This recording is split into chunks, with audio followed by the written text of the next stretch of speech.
Hey, what's up, guys? It's Dave, the host of the Military Millionaire Podcast, and today we have Joseph McCabe, who, man, this guy's incredible. A friend of mine had him on his podcast and told me I should get in touch with this guy, so I did, and I was not disappointed at all. Joe has scaled vertically. His first deal with his partner was 77 units, and not individual, like single family home portfolio craziness. And he's got a mortgage company, a real estate agency, a insurance company, a title company.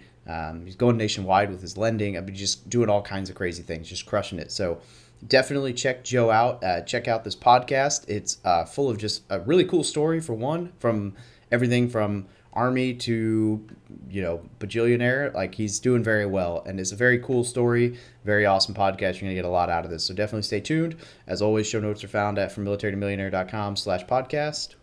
Now relax and enjoy the show.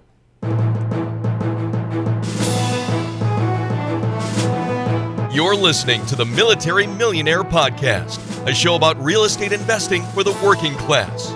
Stay tuned as we explore ways to help you improve your finances, build wealth through real estate, and become a person that is worth knowing.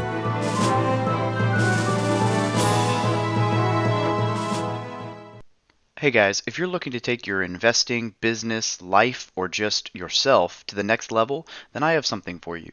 The War Room Real Estate Military Mastermind Group is a mastermind group that meets weekly in small groups of 5 to 6 people to help you hold yourself accountable and really experience that growth. But we also have a monthly guest speaker that we bring in, and we've had guest speakers that talk about mindfulness, taxes. We're bringing in somebody to talk about marketing. We bring in very specific topics that will adhere to very broad, any kind of real estate investing or entrepreneurship that you want to do, and will really help you out. And we let you ask these speakers questions and get very personal with them. And then back to the small groups, weekly accountability for what you're trying to achieve, and just being surrounded by like-minded people. And they say your network is your net worth. I know that's an overused phrase, but I recommend that you check it out. So just shoot an email to wrmastermind@gmail.com. Once again, that's wrmastermind@gmail.com, and we'll send you some more information. Hey, what's up, everybody? It's Dave with the Military Millionaire Podcast, and I'm here with Joe McCabe. Joe did 6 years in the Army as a active reservist. Well, I'll let you tell you his job, because it's pretty cool. And now he does basically everything. He's a real estate agent, a lending officer. He's got a title company. It's pretty cool. So it's going to be fun to hear how all of this transpired. But Joe, welcome to the show. Hey, thanks for having me on, Dave. I appreciate it. Yeah, absolutely. Why don't you tell us a little bit about your story? Sure. Yeah. So I was kind of raised in a police military household my entire life. So one thing I knew was that I was joining the Army one way or another, and I was going to be a cop. So those are the two things I knew growing up. When I went to Penn State for 2 years after high school, and if anybody's from Philly listening, I went to Father Judge, so I'm a local guy. But I went to Penn State for 2 years. I was doing ROTC there. And at some point through freshman year, I had switched my career path to military police officer, but specifically CID. And it took them about a year extra to catch on to that and say, you can only be enlisted and be CID, right? So there were many nights that I shouldn't have been doing PT because I was too hungover, that I was doing PT for no reason. So I'm not happy about that. But I ended up enlisting right after sophomore year of college. I kind of rushed through that entire summer, and I actually couldn't even take an MP job. I had to start with cable systems installer, which is a cool job, but miserable. I hated it, like making fiber optic cables. And I was just like, this is not what I wanted to do. I just needed to get in the Army. Yeah. So I report to my first unit while like going to school simultaneously and getting my real estate license and working at like GNC, either GNC or LA Fitness, something like that. But point is, I'm like, I show up at this unit and I start finding out that they've been non-deployable for like 7+ years. They are the unit with like the highest suicide rate when they came back from Iraq. Like there was just a really, really bad just stigma to this unit. So I rough it out for maybe 2 drills, and I finally go up to the drill sergeant who used to be a Philly cop and was an CID agent, and he knew my dad. And I just kind of said, man, I don't think that I can come back to this unit. I'm probably just not going to show up for drill anymore. And I was kind of a little smart, and I knew they don't really do anything to you if you do that anyway. So he's like, well, what do you want to do when you get out of the military? And I said, well, it's not when I get out of the military. I'm going to be a cop in like less than a year. And then eventually I want to go Fed. And he's like, well, if I can get you an interview with an MP unit, would you go there? And I said, yeah, I mean, I'll give it a shot. So here there's no MP unit that was open that day. So he happens to take me over to a CID unit. I think it's the only one on Fort Dix, the 348 CID. And they take me in. They literally interview me that day. They just happened to be there for drill also. I was kind of meant to be. And I find out later going to that unit that we never drilled. We just kind of like signed the paperwork that we were there and everybody rolled out. So everyone happened to be there that day. They're interviewing me, and the three people interviewing me are one of the Army's few CW5s, a guy who runs the FBI Newark division, but he's also, I think he was a CW3, and this other guy who was a CW1, but he's like up and coming, about to be a legend in CID. Like this guy mob hops for days, and he'll just, I don't know specifically what he does with the Pentagon, but he'll just deploy on his own. Well, in the middle of the meeting, this guy jumps up and like leaves the meeting after I start talking about Philadelphia police and my dad and my history and what I want to do. And he comes back in and he's like, are you Joe McCabe's son from Philadelphia police? And I was like, yeah, that's my dad. He was like, from narcotics. And I was like, yeah, that's my dad. My whole family's cops. I have like 12 cops.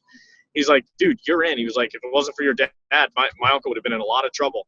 And I never really questioned that or even thought about it. But I went home. I was like, Dad, what the hell does this guy mean? He would have been in a lot of trouble. And my dad told me the story of these, 5 Philly cops who maybe 2 or 3 years prior to that had gotten jammed up from some drug dealer that it ended up they were lying.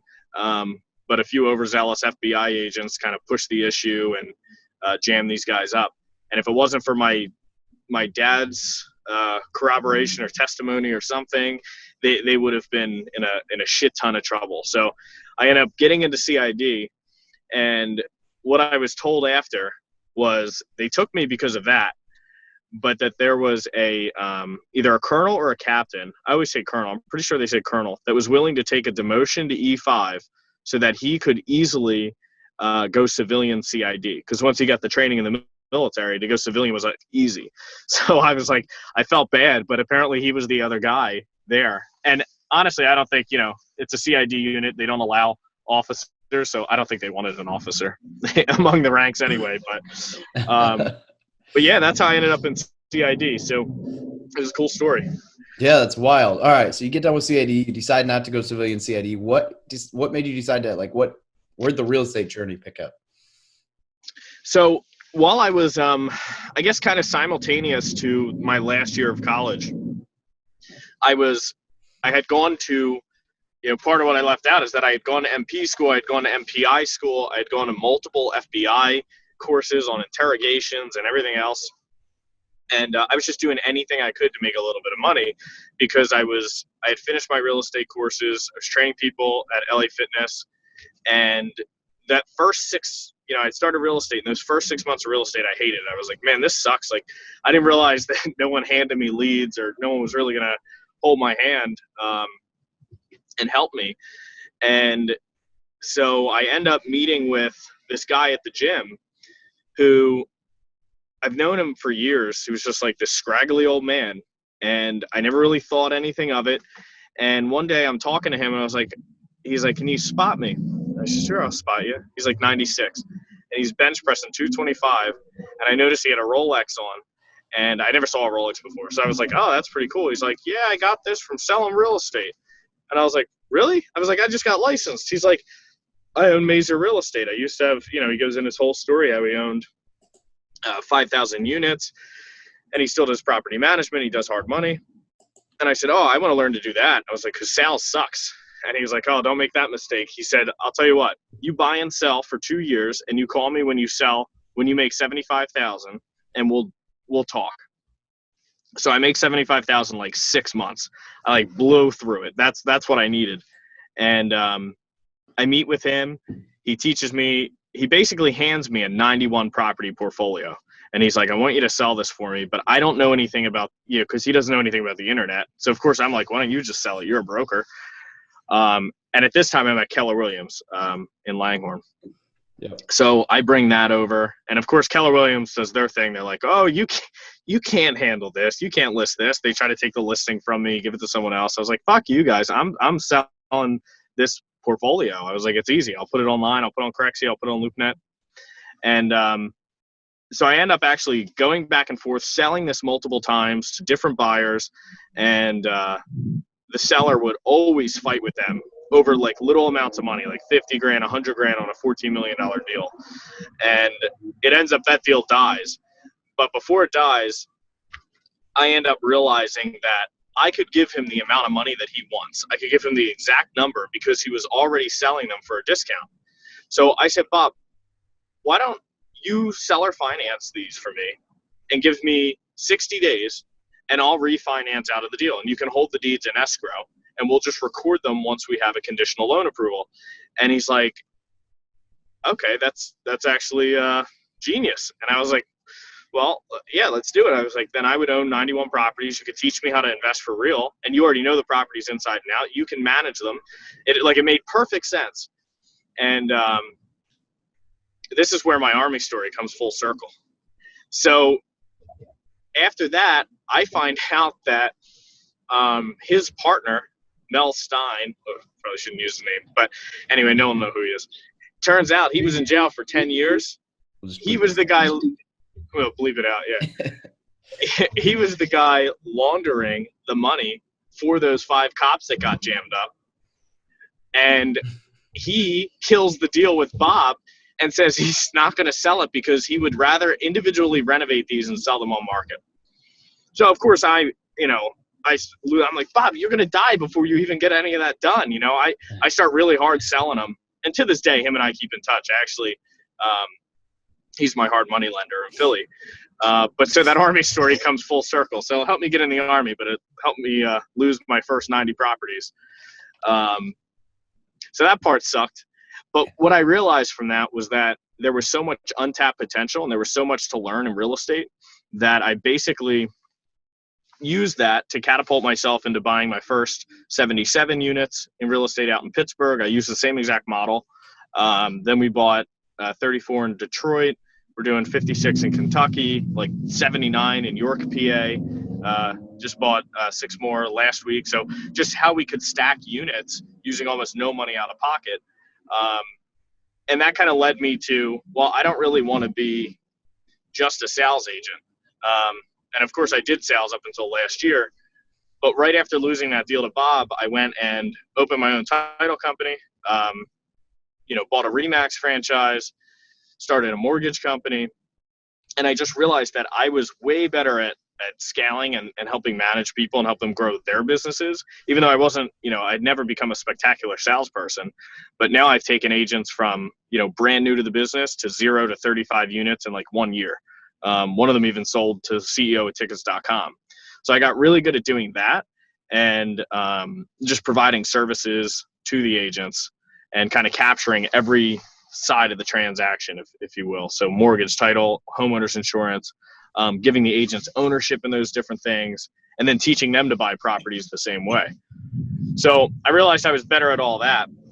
But there is a cool story that I like to tell, actually. The guy who told me about your podcast before I got invited to be on the podcast, he's a Philly cop. He's my partner. We own all our properties together. And this is where, just keeping in contact with people is so important, and I never did it. And that's one thing that I lack in for sure. So definitely keep in contact with everybody. He reaches out to me because he would see my post about on Instagram about real estate. And he's like, hey, if you ever see a duplex for sale, I'm looking for, a second one. And I'm like, yeah, okay, I'll see what I can find. But he wanted a deal. And where he wanted a deal, there is no deal. Like, you either go full price or you just don't get the duplex. Yeah. So I kind of blew off the message. And then a few days, maybe 24 hours later, I was like, oh shit, if he's buying his second house, he's got 30 grand. Well, at the time, I had already had under contract. I had convinced these guys in Pittsburgh to sell me 100 properties, 100% seller financed. I had no money, no security deposit, but I had a contract. And I had it even in place with the lender. I was using, I think at the time it wasn't Finance of America. It was whoever bought Finance of America. Or sorry, whoever Finance America bought. I forget their name. And so I reached back out to him. I'm like, hey, I don't have a duplex, but if you give me that 30 grand that I know you have, we can buy 77 properties together.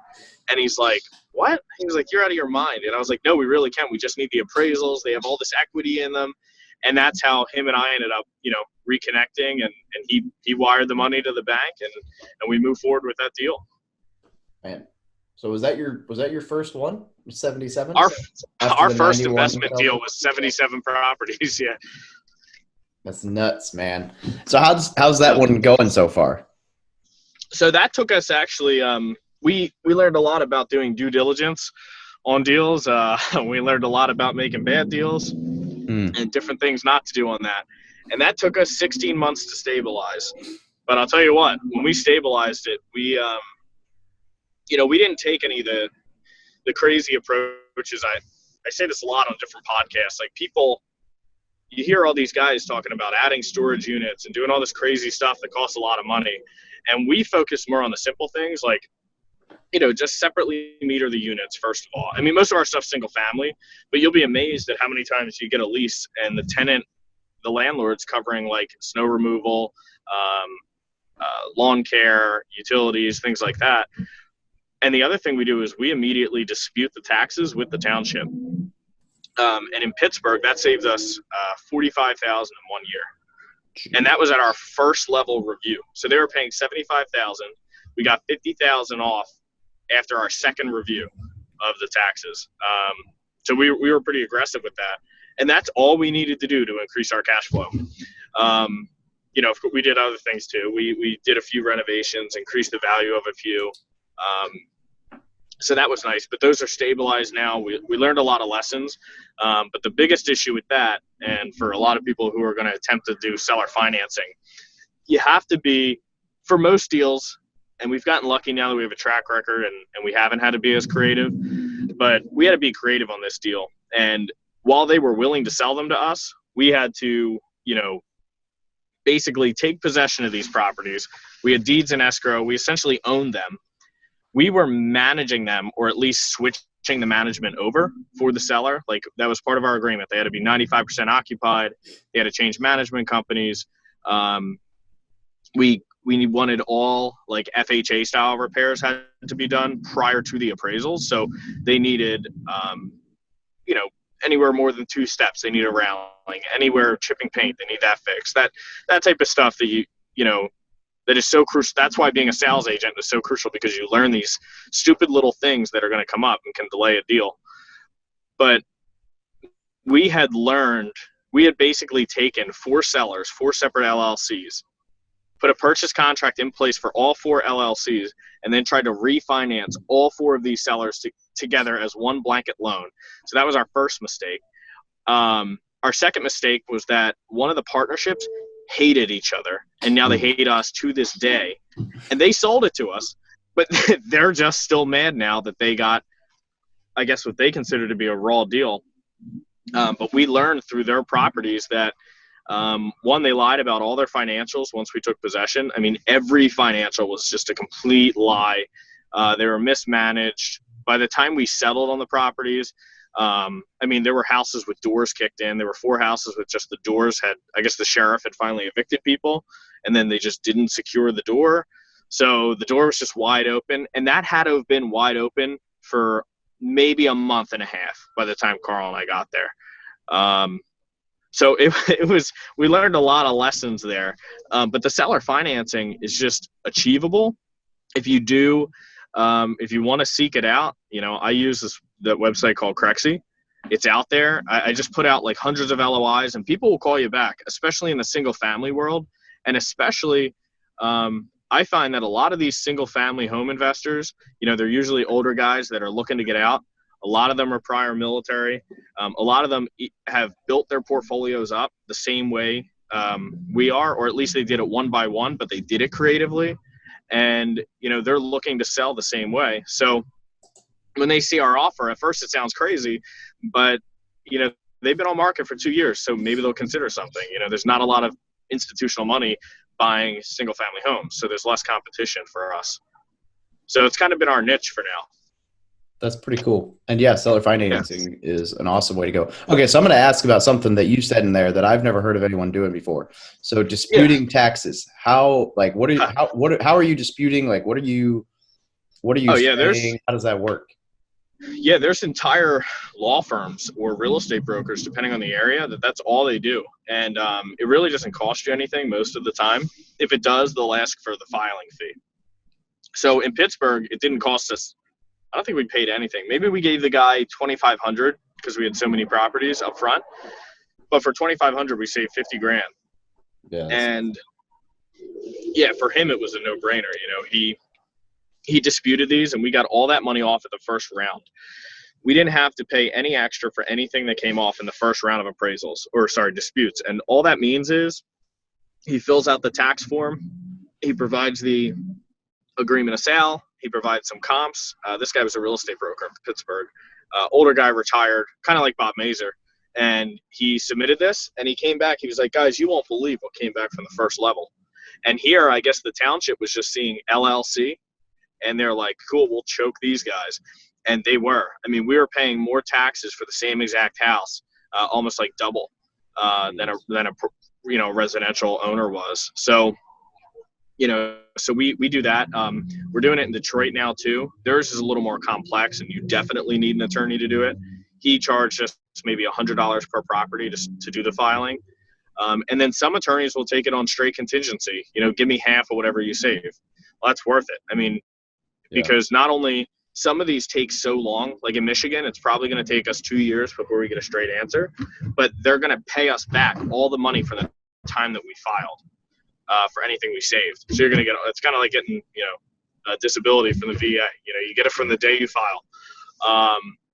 So it works, man. And it's the quickest way for you to save money, because chances are you are overpaying in property taxes. It's definitely a little harder in blue states or blue cities rather, like Philadelphia. You don't stand a chance.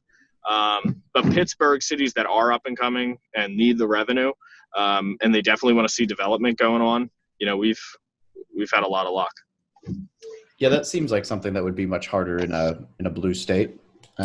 Philly would just slap that down in a heartbeat. They could care less. Yeah, which, not to get into politics at all, but I think it's just interesting because there are some huge differences between how cities are run, and it's crazy that people think it's not related to that. But anyway, man, that's crazy. All right, so you got the 71 unit deal, which is stabilized and doing well, and then you went totally vertical, and you've got a brokerage, a lending option, a title company, and an insurance, home insurance. What I mean, I guess I would just ask, like, what's the goal? What's next? I mean, that's a lot. Hey guys, today's show sponsor is Rentometer. Now, Rentometer, for those of you not familiar, is a phenomenal tool to help you understand what you can get for rent in your market. Now, I've done some pretty extensive articles and YouTube videos on just this company because I love them, and I absolutely love everything their app does, because it will break down not only what your property could rent for based on just the zip code, the size, and the address, neighborhood, whatever. It'll give you comps, and it'll even let you, with the pro membership, which you can get some free trials of, it will let you pull up pictures of the actual houses that are competitive to you. So you can look at it and see, okay, well, if theirs rents for $1,000 and I'm looking at theirs and theirs is better, well, then I might have to go $950. But if I'm looking at their property and mine's nicer, maybe I can go $1,050. I'll tell you what, the Rentometer membership will pay for itself within the first month of adjusting a property's rent in most cases, because it's not very expensive, and I have seen people be able to charge $50, $100, $200 more in rent just by understanding their market and their property. So definitely look into Rentometer. I will leave a link down in the description if you're interested. It's no cost at all for you to play around with it, and it will save you or make you tons and tons of money. So Rentometer.com. Now back to this episode. Yeah, so the goal, actually, I got invited on a podcast that really forced me to shift my goals. I actually have a call with him soon, but Go Abundance, that organization. Did you ever hear them? Yeah, They're like so I just joined that. But the only reason I found out about that was because Pat Hyben, I was on his podcast, and when we hung up, he's like, "Man, you really need to join Go Abundance." I said, "All right, I'll join." But when I was on his show, I had kind of talked about everything I did, obviously more real estate sales focused, and all of these brokers started calling me like, "How do you have a mortgage brokerage? You're not allowed to do that. I heard that's illegal." Like all these crazy things. Same thing as like people who don't invest in real estate because their uncle told them it's bad or something. Yeah. Well, so I was like, well, you can own a brokerage. I mean, it's literally just a separate license, and you disclose it to the state. Like, you literally have to tell them that you own a real estate brokerage, and I've never gotten in trouble. And RESPA says it's cool as long as you're a shareholder. So, like, I'm on the phone with all these real estate brokers, and I finally realized, I was like, you know what? Why don't you just joint venture with us? So we went from my little brokerage of 9 agents and 2 loan officers at the time to now our mortgage brokerage, which is Homefront Mortgage or homefrontloans.com, if anyone wanted to check it out. We ended up opening now in 9 different states with 9 different real estate brokers servicing hundreds of agents. We've got 25 plus loan officers now and growing. We've got joint ventures with other real estate brokers across the country. Georgia, Connecticut. Connecticut's my favorite state, so I definitely love that one. 3 in California, 1 massive one that we're going to do in Arizona, and another massive one in Virginia. And those guys are on HGTV. The one partner's name is James Nye. He was top 30 under 30 in the Realtor magazine this year. So, these people are reaching out to me saying, how did you open all these companies? I'm like, well, let's just do a joint venture. I'll keep 51%. I'll do everything pretty much. And you guys get 49. Well, doing that and then going on all these after I went on Pat Hyben's, that was a catalyst to go on other people's. We went from 9 realtors in my Remax office we're at 75 now. We'll probably be at 100 by March. And that's when I realized, and I'd always knew this about real estate from listening to Grant Cardone, but I don't have the type of time or net worth or dad to give me a check if things go wrong. So for me, it was like law of averages. So while I didn't enjoy necessarily my entire time at Keller Williams and everything they did, that was because I wanted to be in control. Their model for recruiting made sense to me, especially if you're able to provide a lot of value to the agents. And every office does it differently. My office was just bad. But if you're able to provide value to agents and get them all producing and making money, like, you're way better off with 79 agents than 9 agents, I think. And I was way better off scaling the mortgage company national. I just think that, the minute that a lot of people say to kind of hyper-focus your goals and pick one area to invest in and pick one city to focus on. And I just think that that's a bad model. There's money everywhere, and I want to go get it. So thanks to Grant Cardone, I mean, that really shifted my mindset. I want to go get it. I like it. Yep. Man, that's crazy how fast that blew up. I mean, that's just super cool. And going vertical is definitely the way to do it. Yeah, going vertical. And I learned from reading Sam Walton's book on Walmart, finding a way to kind of give back to your agents and make them partners or make them owners. I didn't realize this till I read his book, that a lot of Walmart had made so many millionaires just from saying to their store managers, hey, we'll sell you shares in this store. And here he was doing it because he didn't have any money. He didn't really have a choice but to ask for their money for shares. But now some of those guys are worth 400, 500 million, and they're still store managers at Walmart. So we started a program where our shareholder, or our realtors and our loan officers and our title agents all have buy-in to, right now, just our homeowners insurance company. But my plan is to expand that out to create a parent company over everything, and then have shares to all those agents, especially as the mortgage company scales national. So that's cool. That's a cool way to incentivize, keep people around. Yeah, definitely. Can't leave now. Yeah. There's something in it for you. I mean, that's cool. I mean, Right. I'm a huge fan of incentivizing and like finding ways to get teammates and people to be more involved. And the best way to do that is to say, hey, look, the better you do, the more you make, or the better you do, the more this does. And that, and there's an instant buy-in with owning a small piece of the company that you're working for, because the harder you work, the more valuable it becomes. Right. And we do recruiting incentives too, which you're with Keller, right? So yeah. I mean, I'm just a referral guy right now. I don't have my California. Okay. So you know how it works, the profit share. We do a similar profit share too for our agents, and I kind of have like 2 or 3 agents that's all they do. They're literally like agent referral agents. I mean, Yep. They just go out there and recruit for me, and they have their other full-time jobs, and they just like to recruit, and they do it for free, basically, no cost up front anyway. And I give them an attractive profit share. Yeah, that's smart. I mean, that's the whole reason that EXP got so big so fast, is because everybody's like, oh my goodness, even though it's not a new model, people think it's a new model, but that was their whole thing. Everybody's like, oh, it's kind of, but it makes sense because, I mean, it just does. Like when I joined Keller Williams, I joined up under David Green. And right. If I ever do any business, right, I joined up and then I got stationed in California, and then I realized how miserable of a process it is to try to get licensed in California, even if you're all. Yeah. And I don't have 60 hours to go to a California course, and I'm only going to be here for 18 months. So it's like, it's not worth going to. Right. But yeah, it's a great model. About to have a fire truck pass by me. I hear it. I was doing good this whole time. Okay. I think we'll let the emergency personnel do their thing, and we'll be okay with it. Yeah, it'll be good. All right, he's gone. But yeah, the vertical integration, just, I think that's a big thing for, if there's any real estate brokers that are listening, there's a lot of real estate brokers, and I know this now from Pat Hyben's podcast and these people calling me, like, if you are not, like, there's not a lot of models that are going to be successful soon, if they haven't noticed the change in the industry. And, I think that the model that's going to make everybody most successful is to be either a boutique that's hyper-focused in some type of niche in real estate, or the massive brokerages where you have hundreds of agents. But that won't be enough either, those two. You need to branch out and have ancillary services.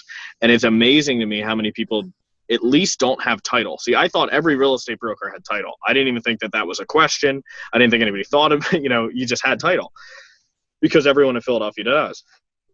But if you don't have title, mortgage at a minimum, you're going to have a hard time, because profit margins are shrinking and the agent's getting more and more. And it's going to be, and they're going to want, not only do they want more and more money, they want more and more value. And you need to deliver that. And I'm not saying that, these other companies like EXP or Compass, these hedge fund backed or these bank backed companies are going to be necessarily successful. I don't think that they're ever going to reach Remax or Keller levels. But they are going to cause a problem for quite a while. And, I find that a lot of agents go there and come back, but you did lose them for that short amount of time, and that's going to hurt. So I think it's just, it's important to stay ahead of that. And, you are a business person and you need to find other ways to make money. Yeah, I think you hit on a huge point there that's super important for anyone as an agent or as anyone, right?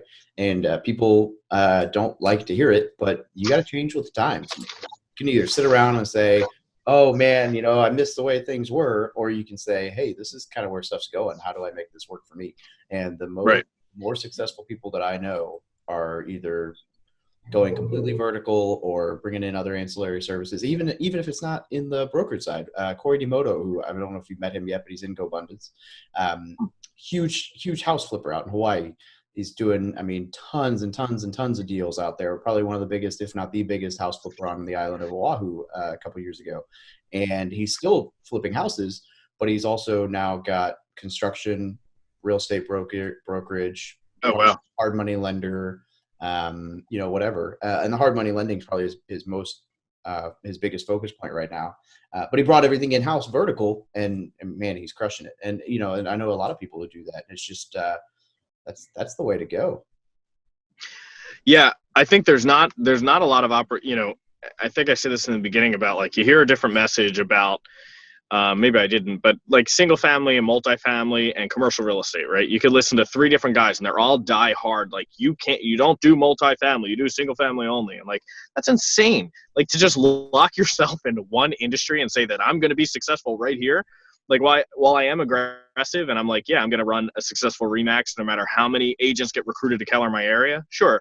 But I also think that you have a better chance at having these multiple streams of income. You know, if a good commercial deal comes up, you should buy that too. I hate flipping, but if a good flip comes up, I'll flip it. You know, but I prefer to buy single family real estate or multifamily, but I'm not going to turn down a good commercial deal. Just like, you know, Carl and I are looking at for daycare businesses right now. They cash flow like crazy in the city. Like I'm not just locked into real estate. And I don't think that the message that you hear from a lot of people that, you know, you really need to focus in one thing, like maybe you should have one main focus, but you need to diversify. And you can put your focus into more than one thing. Trust me. Yeah. It's not as hard as it sounds. I think the idea is like if you have one main stream and then you can kind of branch from that as long as they're all somewhat synergistic, right? So like the same way, I prefer buy and holds, right? And I like anything from 1 to so far my favorite property is a 10 unit, and I've been involved in everything up to a 40. I'm under contract on a 146 GP syndication right now, and yeah, that's cool. It's a whole new world for me. It's exciting, but you know, and I've done the house flip thing, and I've done some that went well, and I've done one that's going terrible right now. And, you know, and I have my preference, but they're all somewhat synergistic. I mean, I'm Airbnb-ing rooms out of my house right now. And it's just, you know, I think I agree. And I understand, like, yes, if you focus, you'll get really good at it, but I don't believe in like putting the blinders on so much that I say no to everything that comes by that could also work. As long as it's somewhat in your niche. I mean, I wouldn't necessarily advocate for like, I'm a buy and hold real estate agent. I'm a buy and hold real estate agent. I'm a buy and hold real estate agent. And I started a restaurant. Like that might not work. Yeah. Out so well, that might be different. Yeah. You know, or a stockbroker. Don't become a stockbroker overnight. Yeah. Like obviously within the sphere of influence, but I agree completely. Like there's nothing that should stop you from looking at a buy and hold and a flip. Like if it work and you know your market, then, you know. Cool. Well, hey, before we wrap this up, I got a couple questions I'd like to ask. One is if you were to talk to a young E1, E2, 18, 19-year-old, what advice would you give them if they were asking about getting started in real estate or life? Yeah, and that old military term, embrace the suck, is probably the thing that has helped me hold on the longest. You know, the shit that you hate in the everyday military world, the dumbass jobs, the crawling through the sand. I mean, the stupid shit that they make you do really helps you hang on there when things get tough. You know, when you finally do a deal and you get sued, or you have a business that's not making money right away, or you do a flip that isn't successful, or something like that. I mean, that embrace the suck mentality, that's everything.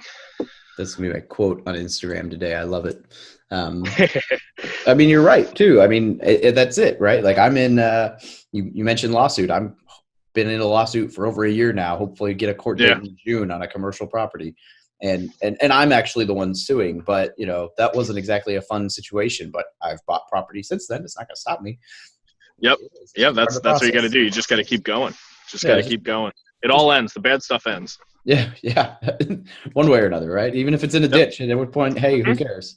So yeah. Even if it's not in your favor, at least it's over. And at least, you know, you're moving forward. Yeah. What's one resource, book, course, website, whatever that you would recommend to anyone get started in real estate or business? Well, a specific book that I would say kind of is the most important thing, more than like the educational, because I didn't know anything about real estate. I didn't know anything about, besides my sales, I didn't know anything about real estate investing. I didn't know anything about running a mortgage brokerage. I'm not even a loan officer. And I didn't know anything about title, but I opened all of those. And I think that, you know, if you're going to go with one singular book, the 10X rule is probably the single most important concept that you need to understand about just the massive action and kind of, I think he uses an octopus as his logo, but like what he's saying is like to reach into multiple things and have yourself out there all the time, and jump on every podcast you can get on, and just really putting yourself out there. But these audiobooks in general are just crucial, because you can and podcasts, like between Audible and the podcast stuff, I mean, you could just listen, you can learn anything that you can possibly need to learn in real estate. And instead of listening to the radio or TV, listen to a podcast. When you're working out at the gym, I mean, for 2-3 hours, I just listen to podcasts all day, or audiobooks. So, but the 10X rule has got to be the first one, and listen to it multiple times a year if you can. Yeah, it's a good one. It's a good mentality to have, to go bigger, go home. Yep. All right. So before we wrap this up, anything you'd like to add? Any parting advice or big ideas that we missed? The only thing that I would add for people that a mistake I've made a few times is just be really careful who you partner with. You know, don't be so excited to partner, and you're going to do it anyway, and you're going to screw up with a partner. But when you do it, at least don't give up control, and leave it so that you're not in a 50-50 situation. Someone has to make that decision. And, you know, I had a partner in on my mortgage, real estate, and title business that I didn't even mention. And, you know, not only did he take money from the business, but he was kind of content where he was. And that hurt me a lot, because I didn't want 9 agents. You know, I wanted 5 million agents. I really don't have a cap on it. So just be careful who you partner with. And if you're going to do it, make sure you maintain control, or make sure that you have a synergy like Carl and I. And, you know, Carl does not make the deals. He helps find the deals, but I make the deals, and he analyzes all the numbers. So that's where Carl and I work really, really well together. And then both of you just need to know your role. You know, I don't touch the numbers, and he doesn't really get involved in the negotiations unless I fuck something up, and then I have Carl step in. So, but just make sure that whoever you work with, there's a synergy. Yeah, that's huge. I agree completely. The lawsuit I'm in is with a partner, and even through all that, he's been incredible, right? Like, I'm not suing the partner, but right, yeah. But you know, like it's been the whole time I've been the operations guy, and so everything has just been, hey, it updates. Nope. All right, cool. Let me know. And like, I'll bring stuff to him, and he's just like, okay, well, I trust you. Make a decision. Yeah. You know, it's great. But I've had relationships before where it's like, I paid you for this. Are you going to do it? You know, so right. You just got to make sure. Right. Absolutely agree. That's huge. And you're, to just piggyback off what you said. Yeah. Everybody listening to this, at some point, you're going to screw that up. So yeah. It's going to happen. Suck. Yeah. It's going to happen. The biggest variable in everything. All right. So, hey, where can people get a hold of you, brother? Yeah, anywhere they want. I mean, anyone, you know, if they just Google Joe McCabe Realtor, I pop up everywhere. But if they just go to, if they want to just, you know, follow me on Instagram and shoot me a DM, I always respond to people. I just help mentor a couple guys for free, help buy 34 units in Detroit. So they can follow me. I think I'm Joseph C. McCabe on Instagram. Or they could shoot me an email, joe@homefrontloans.com. And yeah, I'll get back to you as soon as I can, and anywhere I can help. Awesome. Well, hey, I really appreciate you joining me today. This has been fun. Yeah, definitely. Thanks for having me on. Absolutely, brother. Have a great day. I'll talk to you.